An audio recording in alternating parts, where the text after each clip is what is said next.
Brigadier General retired Van Coots passed away on 12 June 2024 following a tragic accident. Heartbreaking news for all of us. Van was first and foremost a loving and devoted father and husband. He was also a friend and colleague, caring physician, medical corps officer, proven leader, and a soldier medic for life.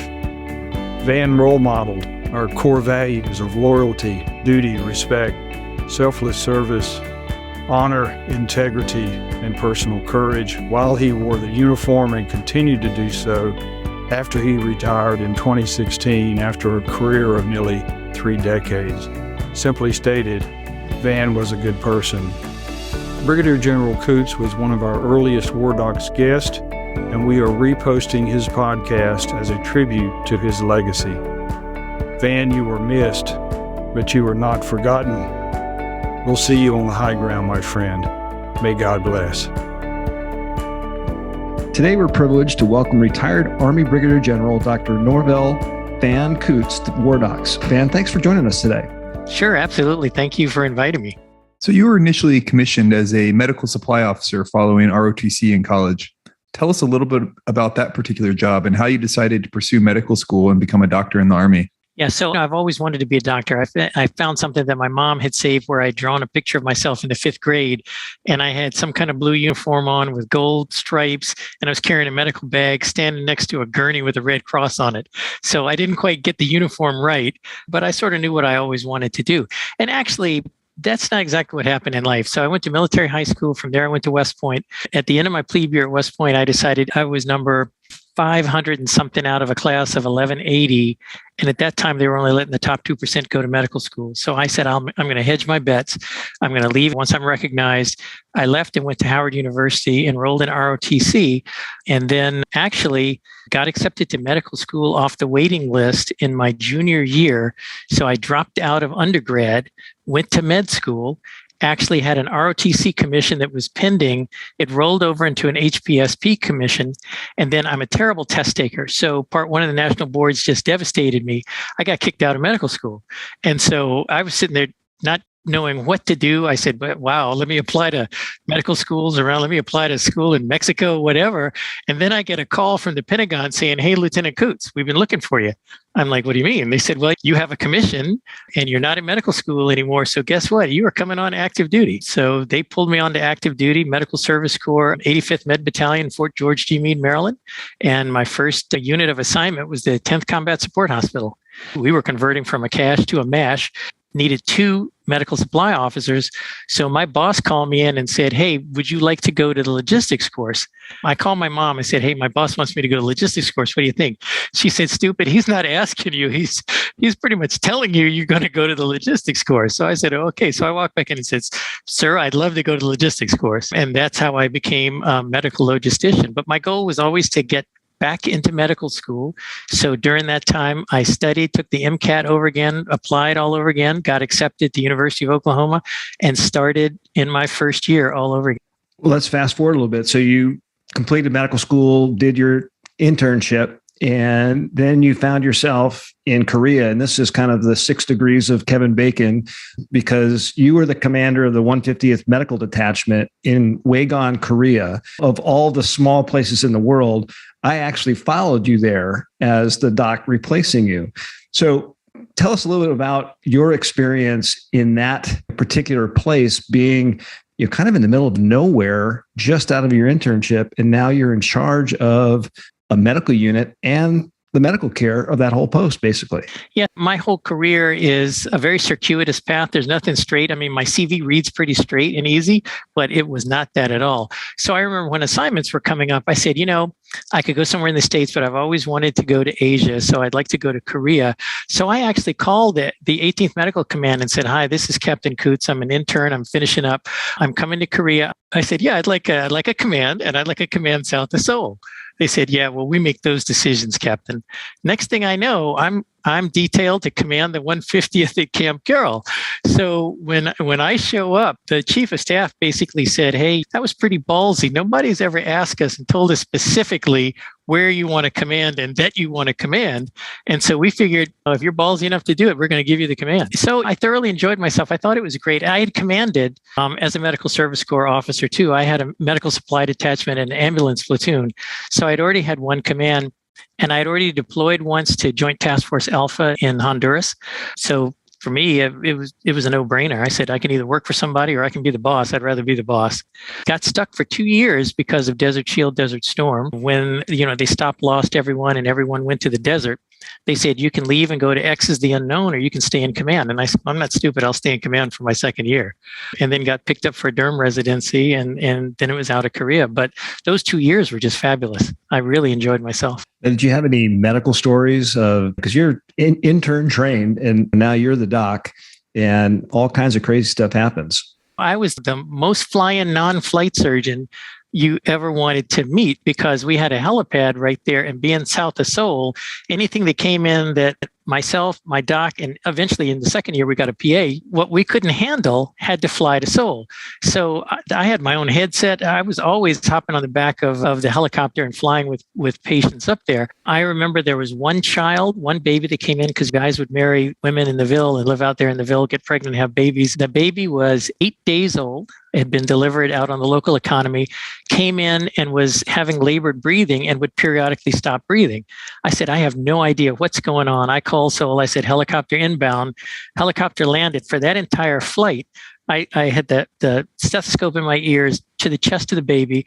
Every time I stopped hearing respirations or I could see that the chest wasn't rising, I just said, I'm going to use the reticular activating system. So I just shook the baby and it would start breathing.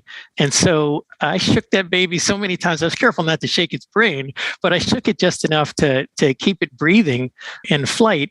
And I remember when we offloaded the patient and turned around, I had sweated completely through my BDUs. I was completely wet. I was so nervous because I had no idea. It turns out that baby had an atypical pertussis, and they flew the child through the Philippines back to San Francisco. So after that, you completed your residency in dermatology at Brooke Army Medical Center. What roles does dermatology play in deployed medicine, and why does the military have dermatologists in our ranks?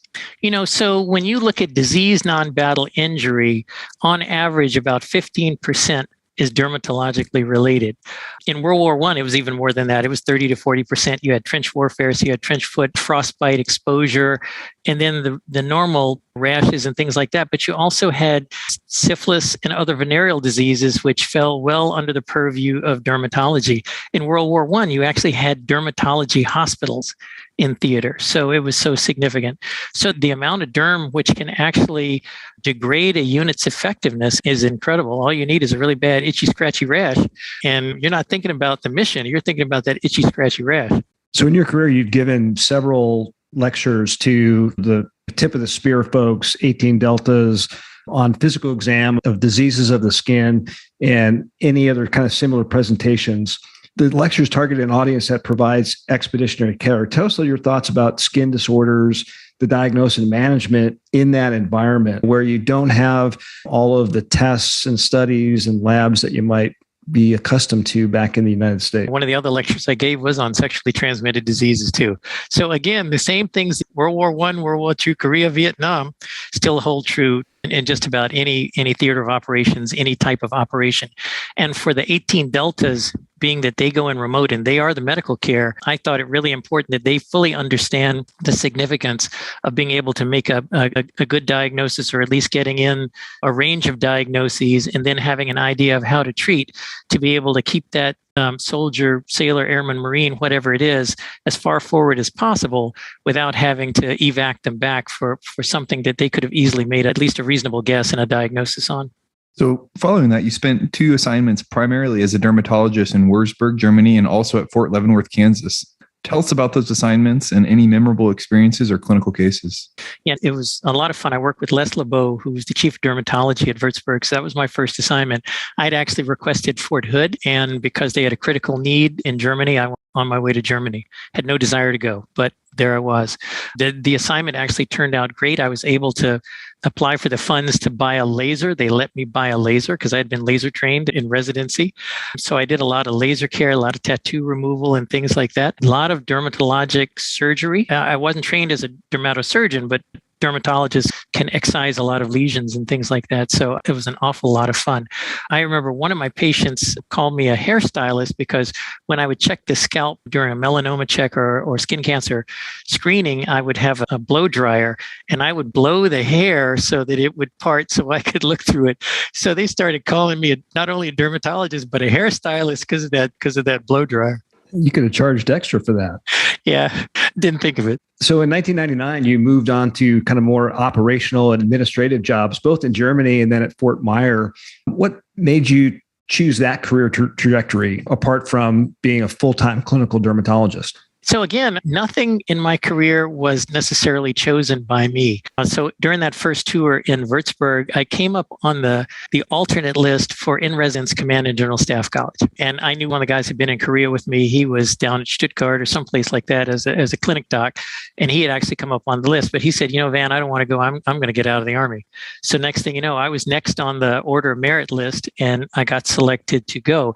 And that's how I wound up at Leavenworth doing derm. I was there actually in Command and General Staff College and just volunteered because they didn't have a dermatologist in residence. I had done a lot of the digital division courses because I wanted to be the digital division surgeon for the 4th ID. And again, back to Fort Hood, back to really wanting to go to Texas. And I was told, Major Coots, you don't make those assignment choices. We do. And we're going to send you back to Germany to 5th Corps. So I packed up after a year, went right back to Germany. This time it was okay, though. I said, well, I enjoyed myself the first time. This time I'm going to Heidelberg. It should be really great. So I showed up at 5th Corps, and it was right at the beginning of the Kosovo campaign.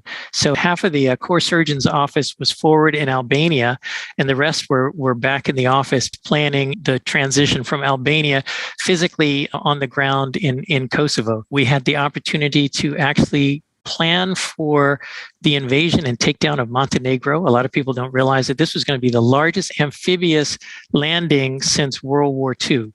We had the Navy, we had the Air Force. I was going to drop in with the mobile surgeon cell, and they said, the only problem with being dropped in is if you don't wind up in the drop zone, you wind up in the woods, and there are wolves in the woods. So be very, very careful. Needless to say, we never invaded Montenegro. And honestly, I think it was the best deception and the best case of saber rattling that anyone ever had, because we were directed not to cover our maps up. And so the cleaning ladies, who were like Serbs, would be looking at the maps and everything. And the word got back to the Serbs that we were coming. And so they backed off. So I think that was a masterclass in strategy, being able to be a part of that. But being boots on the ground in Kosovo and actually seeing the people, seeing what was going on, being very close by to the Russians and some of the other peacekeepers that had partitioned off that area was really a very, very valuable lesson in kind of diplomacy or kind of set me up for things later in my career. One thing I realized, though, that we did too, at that time, there was no AFRICOM. So 5th Corps, so Europe was responsible for Africa.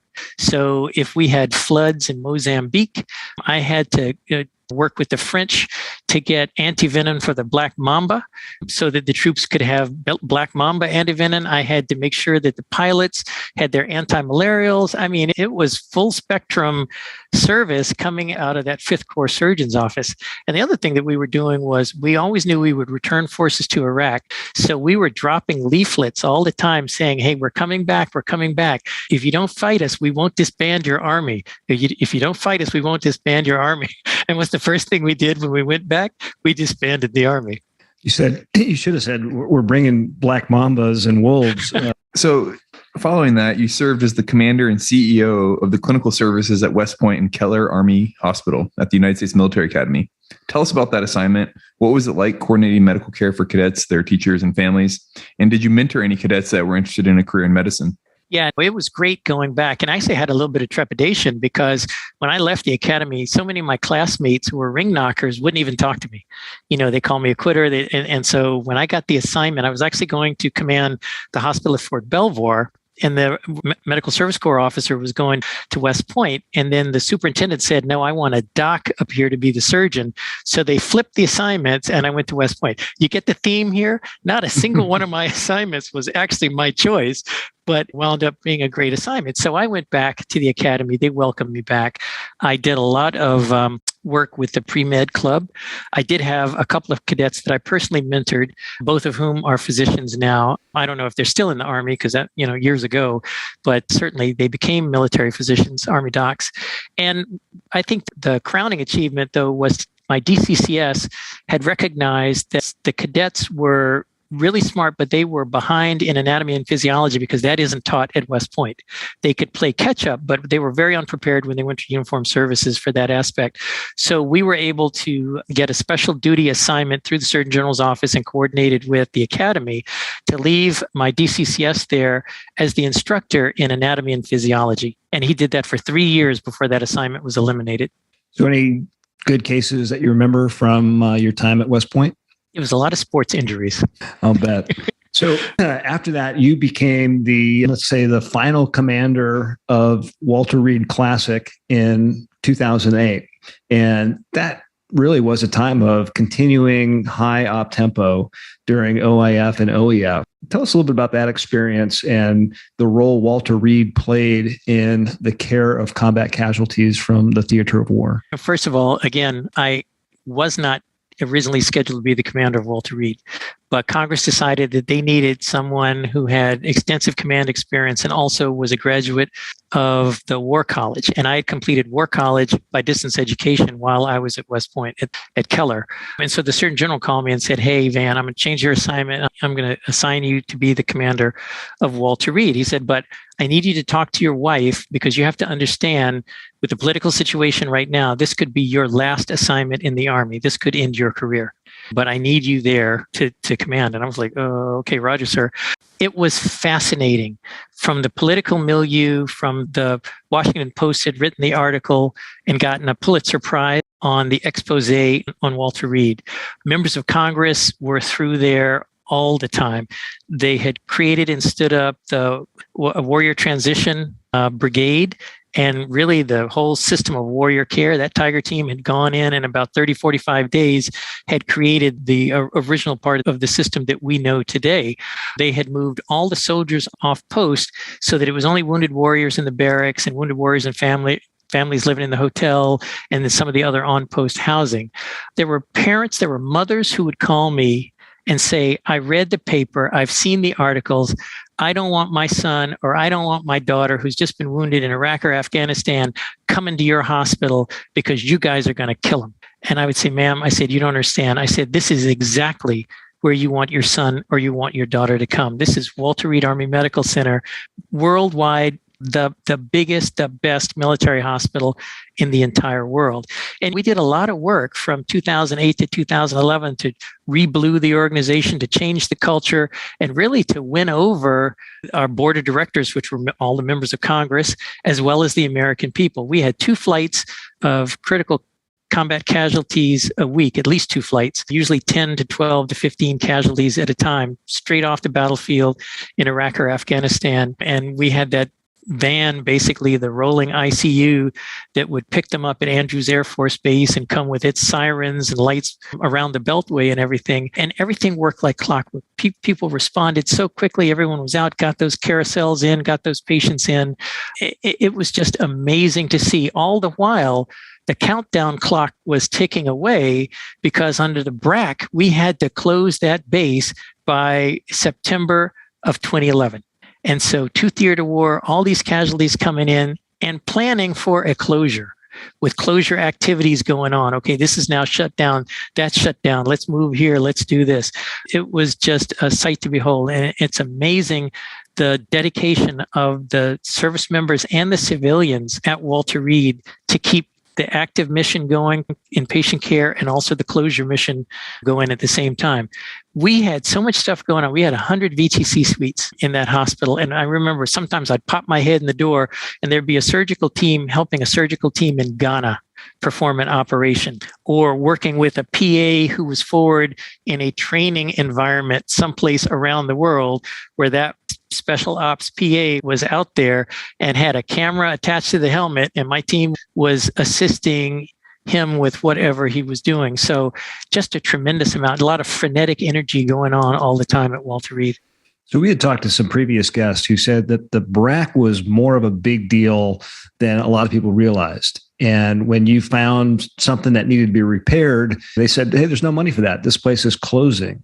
Did you find that to be a problem when you were at Walter Reed, or had Congress kind of figured out, hey, maybe we should listen to them when they say we need to repair some of these things before someone gets hurt? Yeah, no, that's exactly right. I think when the expose came out and then everyone lost their job from the Secretary of Army all the way down to the hospital commander and everything, they had a change of heart and a change in the way they thought about Walter Reed. So they recognized that they had gone from having 68 maintenance personnel down to 16 for, 70 acres worth of campus buildings and things like that. So the coffers opened up and the money flowed again. So my budget at that time was about $600 million. And I remember if I was running low, sometimes I get a call in the middle of the night from the chairman of the Joint Chiefs or the Chief Staff of the Army going, hey, Doc, how you doing? Hey, sir, I'm doing just fine. Thank you. Hey, would you like a little bit more money? Yes, sir. I would like a little bit more money. He said, okay, I'm a MIP $10 million to you tomorrow. It'll be in your account tomorrow.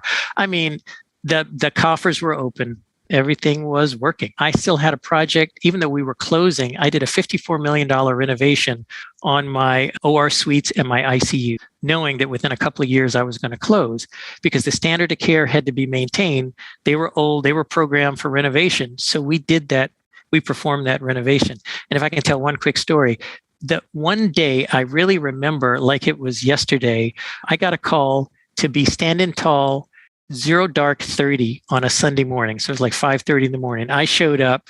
The garrison commander was there. The WTB commander was there. The surgeon general, his command sergeant major, the commanding general, her command sergeant major, the vice chief of staff of the Army, the adjutant general, the inspector general, the chief of engineers, and I think one other, and the plumber, because someone had called the White House and said that the water in one of the rooms in the hotel was tepid. Well, not that it was cold, but that it was just kind of lukewarm.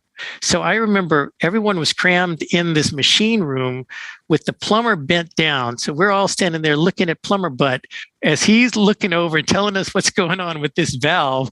And I stepped back for a minute and I said, no one will ever believe that in the midst of a 2-theater war, I have the entire leadership of the Army in here looking at a plumber telling us about an antiquated valve that's going to take about a week to remanufacture. So the decision was made to cannibalize Building 1 because Building 1 had a similar type of valve in its boiler room to be able to fix it that day so that wounded warrior and his mother could have hot water in their room.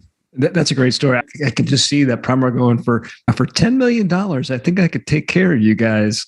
So from 2012 to 2013, you served as the Surgeon General for the U.S. Forces, Afghanistan, and medical advisor to the ISAF command. Tell us what that job entailed. So I was the first full-time Surgeon General in that position. General Horoho had gone over and thought that this would be a great idea to have a medical general in theater because of the complexities of the care on the ground and the coalition. She spent about 3 months on the ground.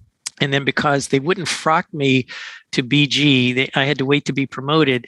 2 other brigadier generals went in each for 3 months until I could actually deploy over. So I was the first doing a full year tour there. And so I had 2 headquarters, one at the ISAF Joint Command headquarters with Lieutenant General Terry, who was the CG of 5th Corps. 5th Corps came in and took over from I Corps. And so that was the coalition piece. And so I had to cobble together all the medical services of the different coalition countries that were there. And usually we had multinational Role 1 through 3 facilities. And so the French and the US and the Spaniards and the US and the Bulgarians and the Germans and the Americans and the Italians and somebody else. So keeping all of those mixed country hospitals kind of connected to the mission and to a unified command. Then I had the U.S. Forces Afghanistan duty. So I went over to New Kabul compound, which was the U.S. headquarters, and I would do that job on the weekend. And that was putting out yellow hashes, warnings, don't bite down on butter pecan ice cream because you're guaranteed to break your teeth, all kinds of things like that, basically preventive medicine. And then some command and control over some of the American medical units that did not fall directly under NATO command. So what would you say was your most memorable experience in that job? There were two. There was one where we were trying to convince the military to use the V-22 Osprey as a MEDEVAC vehicle or as a CASEVAC, as the Marines like to talk about CASEVAC. And I remember General Gerganis, who's the two-star Marine, I was down in his AO, and he said, General Coots, if you try one more time to take one of my Ospreys and turn it into a medical vehicle, I'm going to take a ball peen hammer and beat you over the head with it. And I said, hey, sir, this is a beautiful vehicle for over-the-horizon, long-range evac, and it's very, very fast. We had an emergency event down in one of the provinces, and they had no other way of getting a large number of casualties out. So someone dispatched an Osprey to go down and pick them up. So that was the first use of an Osprey as a CASEVAC vehicle. It worked out perfectly to get a large number of casualties back very, very quickly. And so from that point on, people were convinced that, wow, this is something. So they started working on a carousel where you could possibly do surgery in flight and things like that. So that was one. The other was an outstanding young division medical officer, and I've forgotten his name to this day, but he had done an extensive study on putting blood on board the medevacs. And it made perfect sense because by the time you pick someone up off the battlefield and got them to that first level of surgical care, they would often need 4, 6, 8, 10, 12 units of blood by the time they were stabilized and moved on. So the theory was if you started blood on board the medevac before you got them to that first level of surgical care, you were already ahead of the game because the vascular system was still up and running, heart was still pumping without straining and everything. So he came up with an idea of a blood warmer on board. We gave O negative whole blood, and usually we could get the first unit of blood in within 4 minutes of picking that casualty up off the battlefield. So remember that the aviation rings were 30-minute rings because of Secretary Gates' decision that the golden hour was important to, we know that's not an evac standard. That's a cardiopulmonary resuscitation standard. That's not even a trauma standard. But the golden hour became the standard for medevac there. So the important thing was how many units of blood could you get in a 30-minute flight ring to get a patient out. So usually they could have 3 or 4 units in them by the time they got to stabilization care. And sometimes you could overfly stabilization and go directly to definitive care as well, because hemodynamically they were stable. So the idea was to carry at least 4 units to 6 units of blood on board the medevac anytime it got called out for a combat casualty. So even though you're Brigadier General doing important Surgeon General stuff, you're still a dermatologist. Was there any kind of things that the dermatologists were seeing in Afghanistan that was unique or challenging or different from their normal practice? I don't think so. I think unlike Iraq, where we had leishmaniasis, we didn't have anything really unique in Afghanistan. It was common dermatoses are common to soldiers and things like that.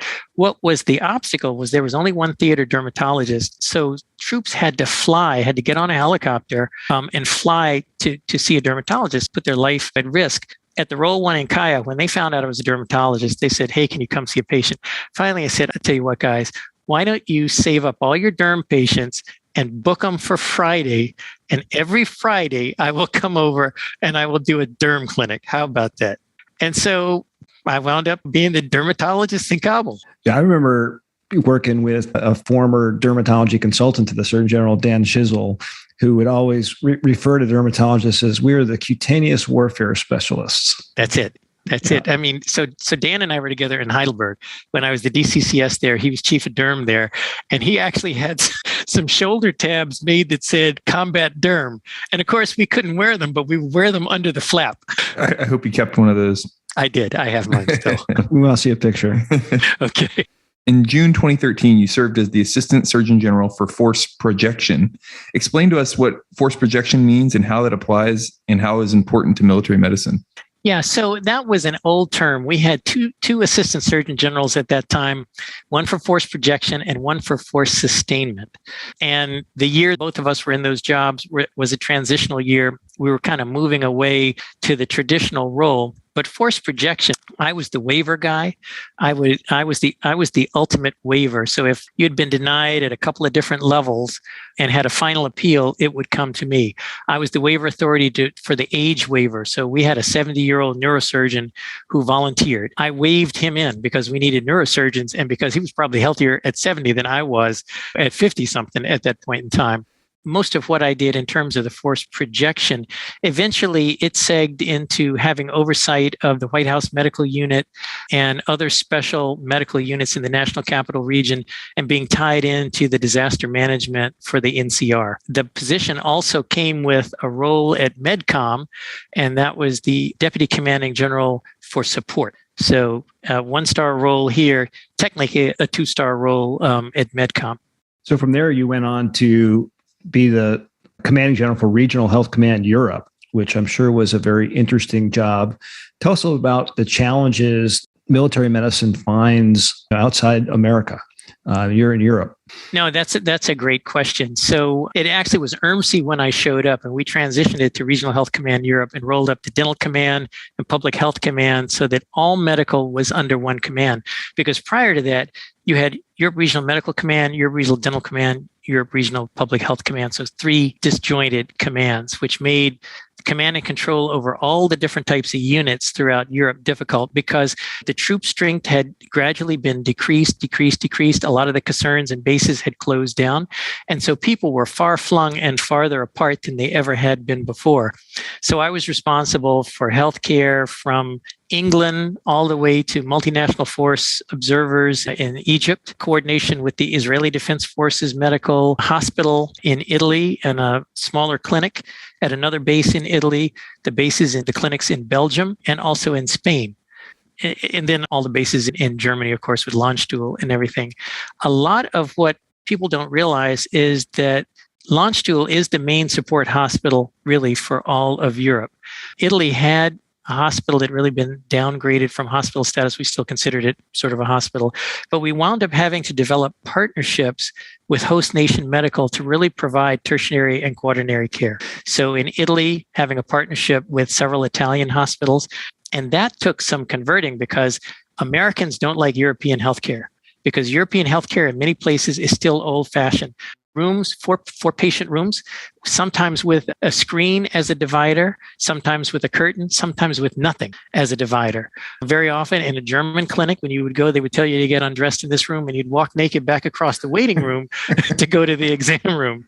And the Germans would say, you're just so prude. Okay, it's the European way. So we had to gently massage that and say, yeah, but we're Americans. How about we create an entire floor that looks like an American hospital, especially for labor and delivery, for giving birth. Most of the births outside of Landstuhl were in civilian hospitals, whatever the closest civilian hospital was. So working with those partner hospitals to create an American L&D experience. And let me tell you, when those European women, especially the Italian women, when the Italian women found out that, oh, by the way, there were single patient rooms on another floor with TVs and with all kinds of things, very American, they demanded that same level of care. So we kind of skewed European healthcare towards American just by the example that we set.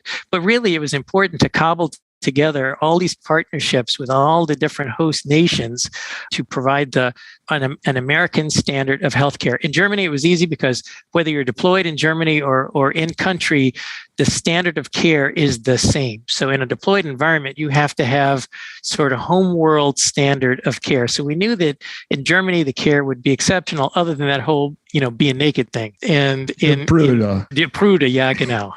So, yeah. So recently, the European theater has witnessed the significant military actions by Russia and Ukraine. How does military medicine support the rest of the military when these significant military actions occur by near peer aggressors? So we have to be prepared for modern warfare, for asymmetric warfare. I mean, I tell everyone that it's not that we're worried about being in World War III. Right now, we're in World War III. You've got the hot war going on in Ukraine. you've got cyber war, you've got economic warfare, you've got information warfare going on right now. So all of those meet the criteria for volatile, uncertain, complex, and ambiguous, which is what any modern war is going to be. So we're looking at the face of a modern world war right now. During that time that I was in Europe as the Rocky commander, I was also dual-hatted as the command surgeon for U.S. Army Europe and 7th Army. And so Ben Hodges was the commanding general. One of my West Point classmates was my commanding general during that second year of my stationing there. He was hot on Russia. And so after Russia took the Crimea and started fighting in the Donbass, he took me and a group of officers to Ukraine, and I went with him to the hospital.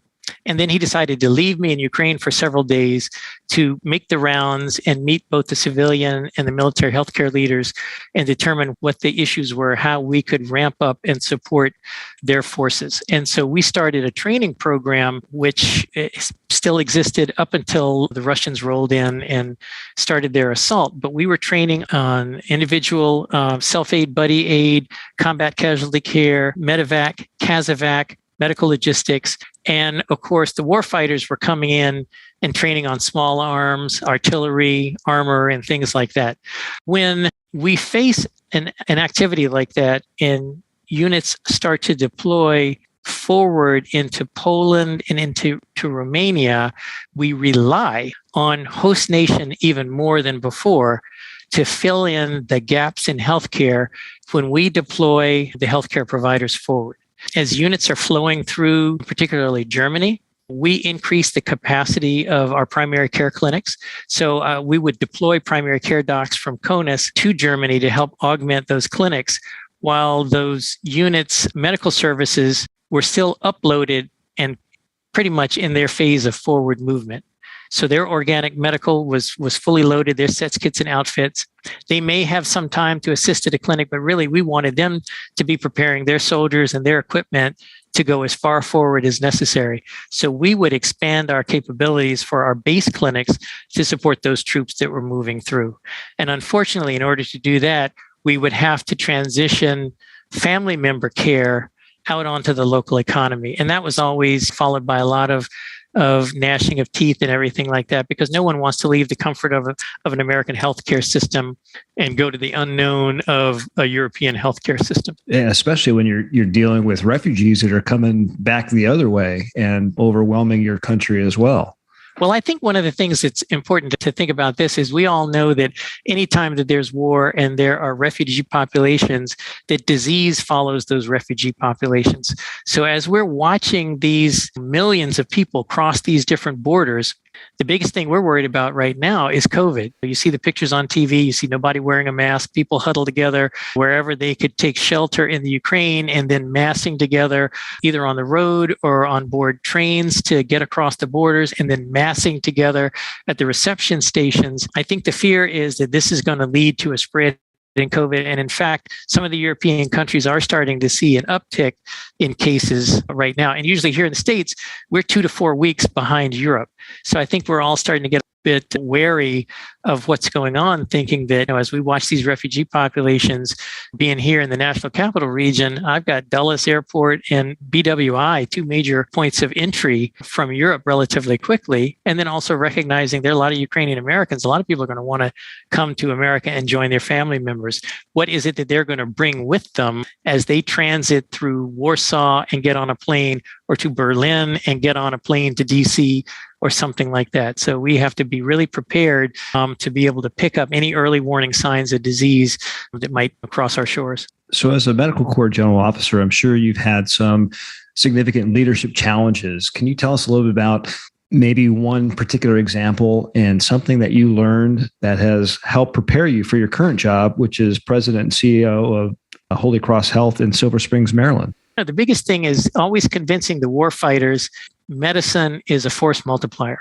Very often they think, okay, doc, you're just here to take care of this. You're here to get us ready, as opposed to, yeah, but Docs are moving farther forward. We're with you on the battlefield. We've been there since the revolution. We're always on the battlefield with you. We keep your forces in the fight. I can't tell you how many times I had to explain what the value of a medical general was, because I would have a warfighter say, I could have a colonel medical corps that I could get along with a heck of a lot easier than a general. Well, that's because a general wasn't going to put up with any BS. And, hey, general to general, this is what we need to do with the medical forces that are supporting you. I don't want you to take the medical assets and put bullets on the ambulances and move them forward. This is controlled by the Geneva Conventions. There's a law of war. There are things that are important to do. I really learned that just as the warfighter doesn't understand us, unless you have spent your career in warfighting units, you don't fully understand the needs of the warfighting commanders either. I think the best docs that really understand that are those docs that have grown up from being a battalion surgeon to a division surgeon to a corps surgeon, the operational medicine guys. Me as a dermatologist, I came to operational medicine a little late, and I had to kind of learn the hard way. The reality is we're very bureaucratic in military medicine, and we have to make it easy. We have to figure out ways of making it easy to understand who we are, what it is that we bring to the warfight, and make it easy for people to access our care, whether it's in CONUS, whether it's at our clinics, at our bases far forward, whether it's family member care. That's very important, because you all know that if you take care of a soldier, sailor, airman, Marine's family, they will fight more effectively knowing that their family is receiving good care.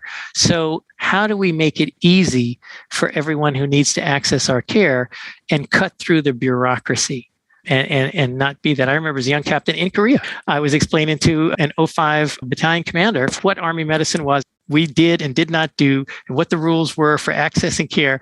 And I remember he looked at me and he said, my God, for a young officer, you are as bureaucratic as a little old man. And that has never left me. I was like, geez, are we that bureaucratic? And, as I worked my way up through Army medicine, I said, yeah, we're pretty bureaucratic. We got lots of rules. He said, haven't you seen my combat derm patch? So how do you make it easy? How do we listen? How do we make it easy for people? So how did those experiences, because warfighter, medical support, how does that translate into the civilian world that you now find yourself in fighting different wars? I think everything, as I look back on my career, everything was for a reason.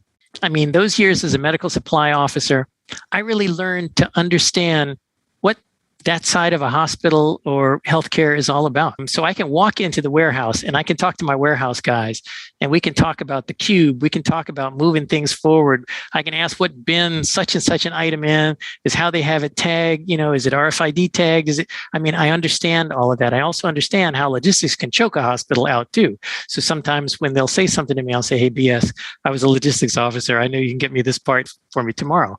Running a clinic was very important because now I understand outpatient medicine, primary care medicine, evacuating patients by ground and by air. I understand those basic principles. So everything was additive.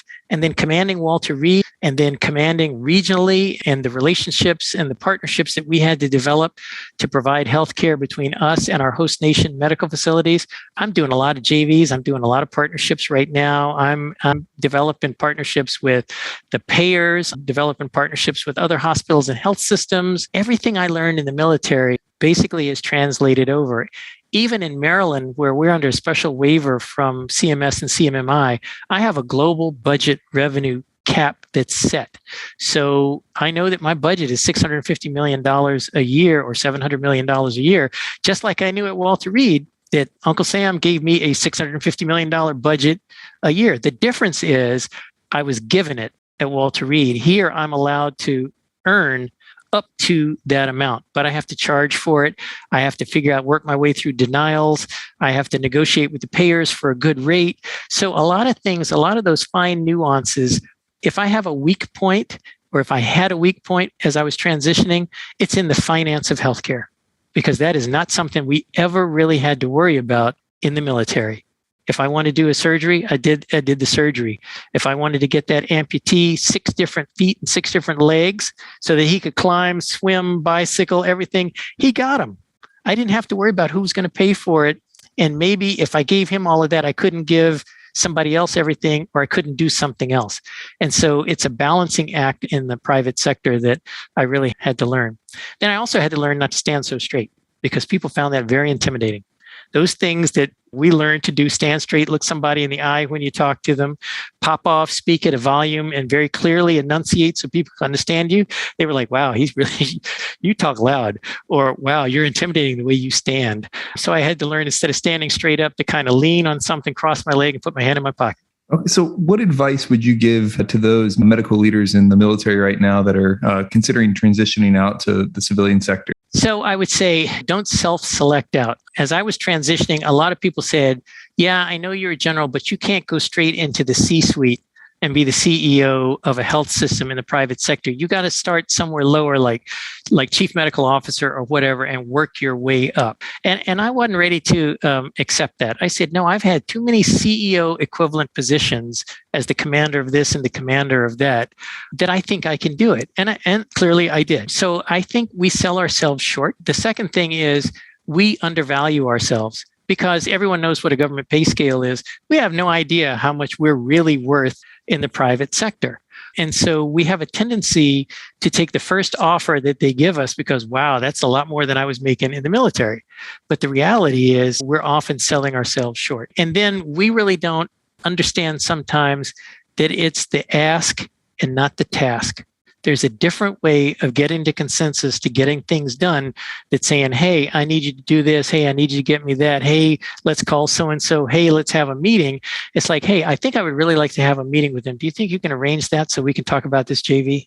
So one of the things that we like to ask all the guests on WarDocs is, if your family, we know you got a couple kids, you got a couple dogs, a horse, if your family of the future, let's say 50, 100 years from now, unearths this podcast, what would you want them to hear about your career in military medicine? I would like them to think of me as a plugger, because I never accepted defeat and I never gave up on myself. When I got kicked out of medical school and was out, and I would tell people I was going back to school, they would laugh and they'd say, you never get back in. You only have one shot. And I would say, no, that's not true. I want to be a doctor. I'm going to be a doctor.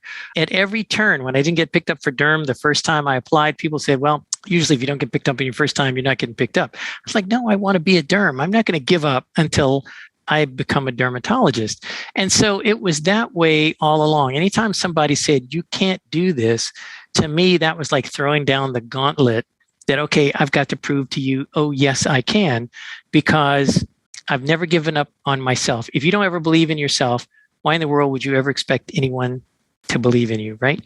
You have to first and foremost believe in yourself. And I think the second is that they would say, wow, he commanded Walter Reed. He was the last commander of Walter Reed Army Medical Center. That is probably the thing that I am most proud of my entire career, was being able to navigate that morass of politics, journalism, being tried in the court of the of American thought and sentiment and everything else, to effectively care for all those patients, transition them actually early, and close that historic facility in the way that it deserved to be closed after 102 years of service to the nation. That is probably my crowning achievement. Yeah, I got promoted to general. That actually got me promoted to general. Well, we've been speaking with retired Army Brigadier General Dr. Van Coots on WarDocs podcast. Van, thanks again for sharing your experiences and insights with us, and thank you for your service to the nation. Thank you, Doug. It's great, and I really appreciate this. This was so much fun. Thank you for listening to WarDocs. We sure hope you enjoyed it. WarDocs is a nonprofit organization supported by donations from listeners like you. Please follow and subscribe to our show on whatever platform you consume your podcasts, and rate and review this episode, and share the show with your contacts on social media. Find out more information about our show, our guests, and how to become a member of Team WarDocs on WarDocsPodcast.com. Thank you for your support. If you like war stories and medical drama, WarDocs has you covered. Spread the word.